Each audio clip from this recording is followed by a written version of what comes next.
makahatag ng kapapayan sa atong libuhan.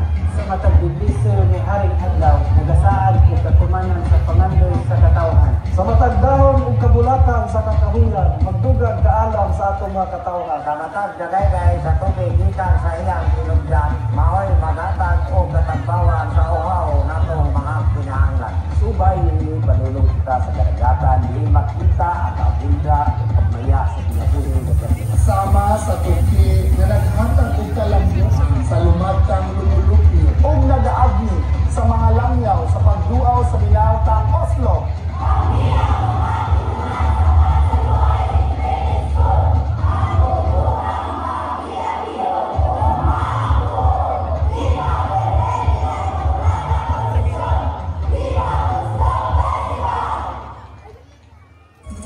Kulturang mabiabiyon ug maalampon.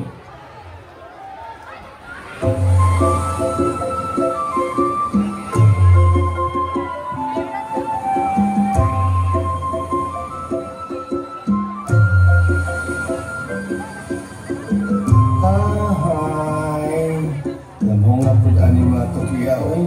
Wala naman tayo makuha kaya ang ato mga paon kanon man ani nila. Tani oy wa tay pamugas ani ron. Uli na naman tani oy. Wala man tay makuha bisan usa tungod ani tuki. Makadalagti ko sa atong panginabuhi.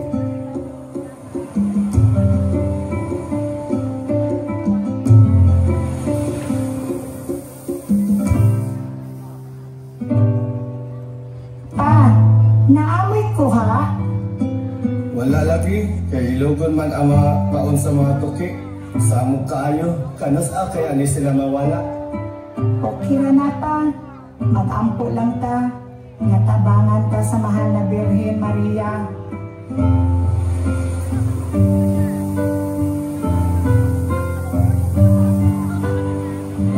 Oh, mahal na Birhen, dila Immaculada Concepcion. Kabangi o kabali ako sa akong pagpanagat karon. Paunta adun ako'y madala bisan gamay lamang para sa akong pamilya.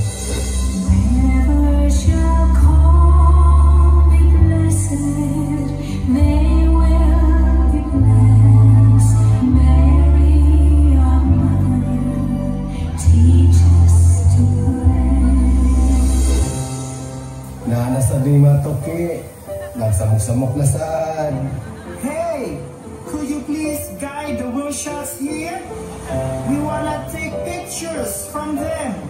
Ha, kung saan? Bring the wheelshots here.